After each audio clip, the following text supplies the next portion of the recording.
예, 오늘 오전에 광고 드린 대로 이달 말에는 도전 찬송 100곡을 하는데 예, 참 작년에 참 되게 좋았던 것 같아요.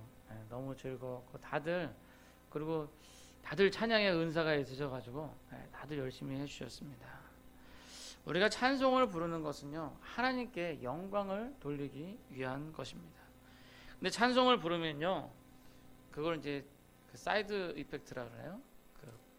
그 사이드 이펙트는 부작용인데 그 덤으로. 그러니까 제가 아는 분이 그 전립선 암에 걸리셔가지고 수술 받고 치료를 받으시는데 지금 많이 회복되셨거든요. 근데 그분이 저처럼 머리 숱이 별로 없었는데 갑자기 머리에 숱이 많아지시더라고요. 그래서 그게 왜 그러냐 그랬더니 그 전립선 약이 부작용으로 머리카락이 난대요. 그래서 나도 그 약을 좀 구했습니다. 근데 그게 왜 그러냐면 그 머리 나게 하는 발모제랑 그 전립선 약이랑 성분이 똑같답니다. 똑같은데 그 발모제는 이게 치료를 목적으로 하는 것이 아니기 때문에 의료보험이 적용이 안 돼요. 그래서 비싸대요. 근데 그 전립선 약은 의료보험이 적용이 돼가지고 싸대요. 몇천 원 가지고 살 수가 있대요. 그래서 제 친구는 아프지도 않은데 그 전립선 약을 먹고 있더라고요. 의사가 잘 처방을 해줘서 그걸 갖다가 뭐라냐면 부작용 또는 사이드 이펙트라고 하는데, 우리가 찬양을 하면요, 물론 우리가 찬양하는 것은 하나님께 영광을 돌리기 위해서 하는 거잖아요. 하나님을 높여드리고 하나님 영광 받으십시오 하고 찬양을 드리는데 그 부작용으로 저희 마음이 깊은 거예요.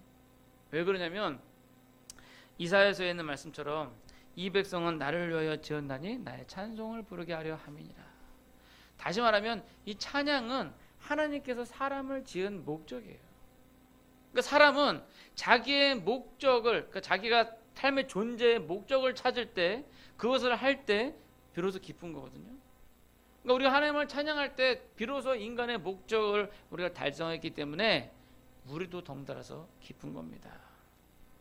따라서 찬송은 그냥 좋은 가사에 좋은 곡을 붙인다고 해서 되는 것이 아니라 바로 그 인생에 있어서의 간증이 되어야 한다라는 겁니다. 그것이 없으면 그냥 세상 가요랑 다를 것이 하나도 없어요. 따라서 지난번처럼 이번 달에 우리가 자주 부르는 찬송가 속에 있는 사연과 그것을 통한 하나님께서 우리에게 주시는 메시지를 묵상하는 시간을 또 갖고자 합니다.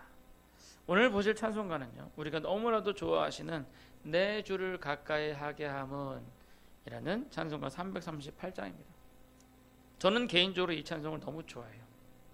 그 이유는요, 원래 저희 아버지께서 교회를 안 다니시고 저 아주 어렸을 때는 어머님 교회 갔다 늦게 오시면 막 밥상을 막 엎으면서 막 이렇게 화를 내셨던 기억이 나요. 근데 그랬던 아버님이 점점 세월이 지나가면서 교회를 다니시기 시작하시는 거예요. 그러면서 저희 집에서 할머니 추도 예배를 들었어요. 그러면 그때마다 아버님이 꼭 부르자는 게 이 찬송, 이거랑 그다음에 나의 갈 길 다가도록이랑 그다음에 울어도 못하네, 요 세 개가 저희 아버님 18번지였어요. 그러니까 다른 찬송은 모르는데 요 세 개는 좋아하셔요. 그래서 이 찬양은 참 전 되게 좋아하는 그런 찬송 중에 하나입니다. 특별히 찬송가의 배경이 되는 또 성경 말씀이요, 또 제가 너무나도 좋아하는 말씀으로 이 창세기 28장 12절은 제가 남아공에서 박사학위를 딸 때 요 구절을 가지고 연구를 해서 제가 박사학위를 땄어요. 그래서 사실 이 창세기 28장 12절 관련된 설교는 제가 망우중학교에 제일 처음 와가지고 했던 설교가 요 설교였습니다. 근데 그때는 제가 여기 담임이 되기 전에 그때 이제 인터뷰를 보기 위해서 왔을 때, 그때 제가 오전에 설교를 할 때 이 말씀을 가지고 설교를 했던 기억이 납니다. 아무튼 오늘 이 찬송가의 작사자는 누구냐면요, 사라 플라워 애덤스라는 사람이에요. 저 여자입니다. 저 여자가 사라 플라워 아담스라는 여자인데, 저 여자가 1805년에 그 영국 에식스의 할로우에서 유명한 정치인이자 언론이었던 부자였던 벤저민 플라워의 둘째 딸로 태어났습니다. 그녀는 아주 빼어난 미모와 어릴 때부터 다재다능했기 때문에 영국 모든 무대에서 최고의 명성을 지닌 여배우가 되었어요. 그러니까 오늘 우리나라 말로 하면 김혜자 정도 급이 되는 것 같아요. 그런데 3년이 못 가서 갑작스럽게 건강을 잃고 1837년에 이 셰익스피어의 맥베드의 부인 역을 마지막으로 해서 은퇴를 하게 되었어요. 게다가 그 런던에 있는 한 교회에 출석하면서 작가로 해서 여러 가지 책을 저술했지만 하나밖에 없는 언니가 폐결핵으로 세상을 떠나게 되었어요. 날마다 자신이 초라해져가는 외모를 보면서 또 자기 사랑하는 언니가 세상을 떠남으로 해서 그 초조해지는 그러한 심리적인 그러한 고통에 몸부림치던 이 사라에게 하나님께서는 1840년에 창세기 28장 10절부터 22절을 만나게 하셨고, 그리고 이 말씀이 사라의 마음을 두드렸고, 이 말씀의 감동이 마침내 이 여자로 하여금 내 주를 가까이 라고 하면 그런 놀라운 찬송시를 1841년에 자택에서 작사하게 하였던 것입니다. 어떻게 보면 그 화려했던 그녀의 전반부의 삶에 비교하면 그녀의 후반부의 삶은 어떻게 보면 좀 참 초라하고 되게 어렵고 곤궁했어요. 막 여배우로서 화려하게 막 모든 사람들 앞에서 무대에 서가지고 모든 박수갈채를 다 받던 그 여자였는데 건강을 잃어서 집에서 글만 쓰고 사랑하는 언니를 잃고 그런 가운데에서 오히려 이 여자가 하나님을 진실로 만나게 되고 하나님 함께 계심을 임재하심을 느끼게 되고 그래서 이 찬송 가사를 쓰게 되었다라는 것입니다. 바라기는 우리 역시 이 나라의 소망이 아니라 하나님 나라의 소망을 붙잡고 이 말씀대로 이 찬양대로 우리 주님께로 가까이 가시는 여러분들이 되시기를 소원합니다. 그래서 먼저 첫 번째로 오늘 말씀을 보시면요, 이 돌베개를 베고 잠 같은 험한 인생길 가운데 함께 하시는 우리 주님을 의지하자라는 거예요. 오늘 배경이 되는 창세기 28장 11절 12절의 말씀을 통해서 우리가 볼 수 있는 것은 이 에돔스 부인과 이 야곱의 인생이 이렇게 오버랩되고 있다는 거예요. 이삭의 둘째 아들로 태어나서 어머니 리브가의 사랑을 독차지하고 있었어요, 야곱이. 물론 아버지도 좋아했지만 아버지는 에서를 좀 더 사랑했어요. 그러나 엄마의 리브가는 이 야곱을 너무나도 사랑했다는 거죠. 그런데 하나님의 축복을 사모하다가 결국 형 에서의 분노를 피해서 삼촌 라반의 집으로 가는 중 길가에서 돌베개를 베고 누워서 잠을 청하는 그러한 모습. 그냥 두세요, 괜찮습니다. 뭐 저기 제가 아는 그 어린이 부흥사 목사님인데요, 그분은 설교하는데 애들이 강당까지 올라온대요. 그러면 좋아한대요. 애 안고 설교하시고 그런대요. 저는 괜찮습니다. 우리 아이들, 저 아이가 나중에는 커가지고 이 자리에 서게 될지 또 어떻게 이런 함부로 하면 안 되는데, 제가 왜 그러냐면요, 제가 쟤보다 좀 더 컸을 때 제가 저희 교회 청소를 다 했어요. 어떻게 청소했냐면 저희 교회가 마룻바닥이었거든요. 그런 이런 의자였고, 예배 드리다 보면 갑자기 밑에서 뭐가 스물스물 거려요. 보면 제가 등으로 이렇게 기어가지고 포복으로 저 뒤에서부터 앞에까지 왔다 갔다 여러 번 했거든요. 그래서 저희 교회에서 김재순 모르면 간첩이었어요.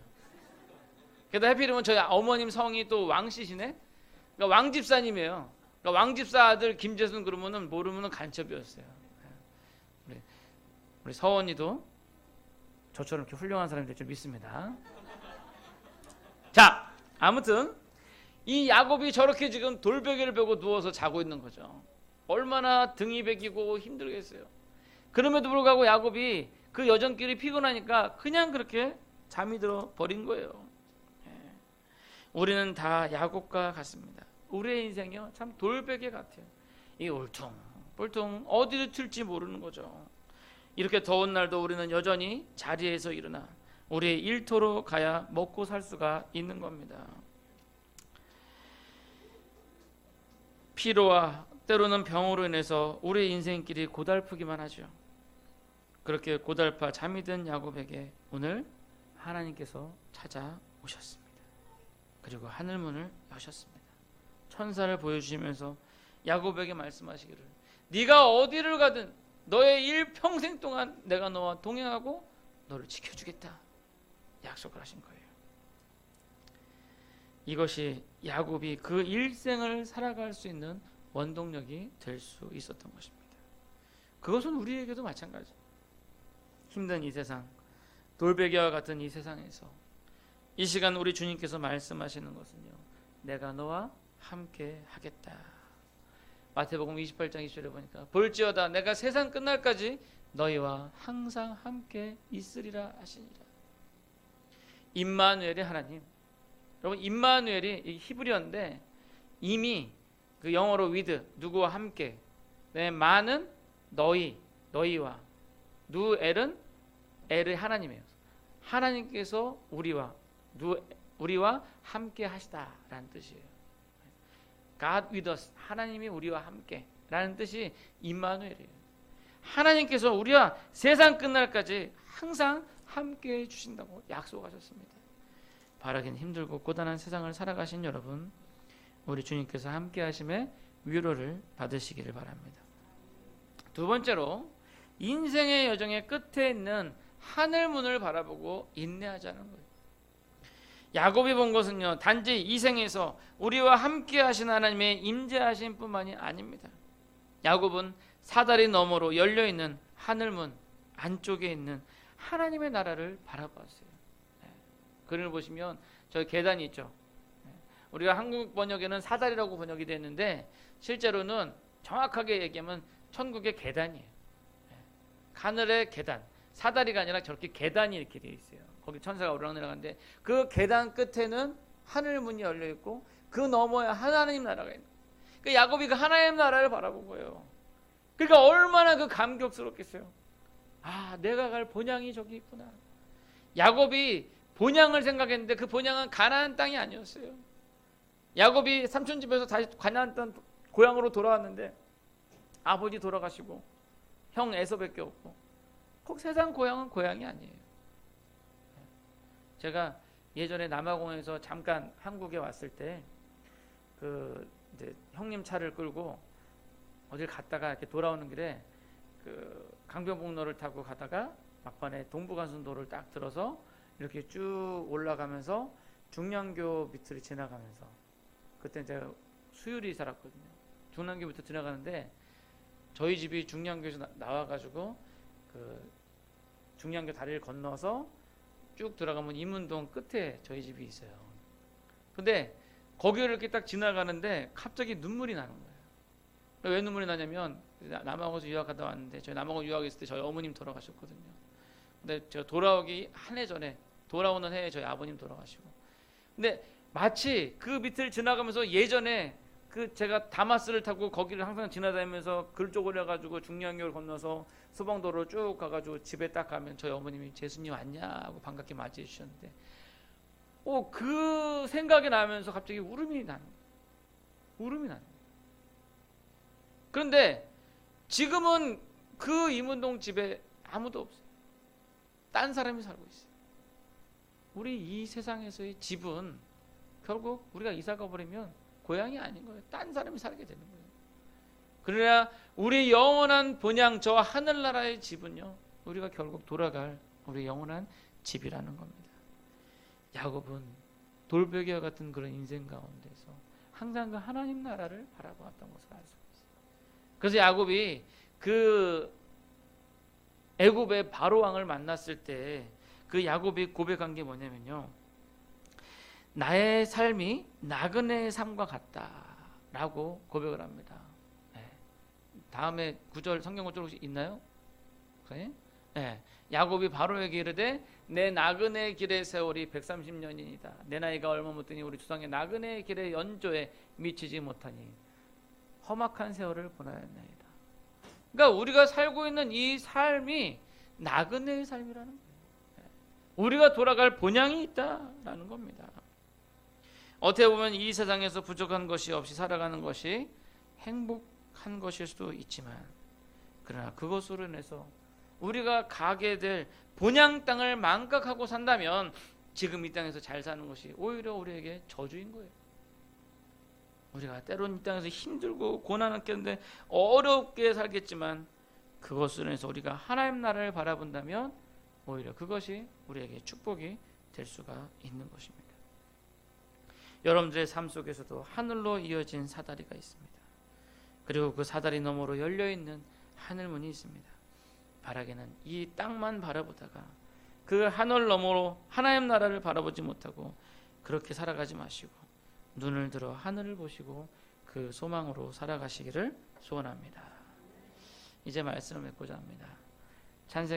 찬송가 338장의 3절 가사를 보시면 천성에 가는 길 험하여도 생명길 되나니 은혜로다.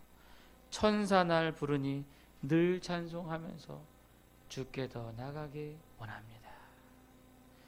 우리의 살아가는 이 인생의 모든 길 다 천성을 향하여 가는 철로역정의 길과 같습니다. 좋은 길, 편한 길도 있겠지만 그러나 우리 인생에 있어서 야곱의 돌베개와 같은 그런 돌짝밭 길도 있다는 것입니다. 그러나 우리가 여전히 잊지 말아야 할 것은요, 우리가 어디에 있든지 우리 하나님께서, 우리 예수님께서 우리와 동행하여 주시고 위로하여 주신다라는 겁니다. 바라기는 시간, 주의 날에 주의 전에 모이신 여러분들이 그러한 주님의 동행하심으로 인하여서 위로를 받으시기를 소원합니다. 또한 야곱이 거기서 천성문이 열리고 하나님의 나라를 본 것처럼 이 시간 주님의 나라를 소망하며 그 이 땅의 것을 사랑하는 것이 아니라 하늘 것을 사랑하며 그날까지 인내하시며 주님께로 더욱더 가까이 가시는 그런 여러분들이 되시기를 간절히 축원합니다. 기도하겠습니다.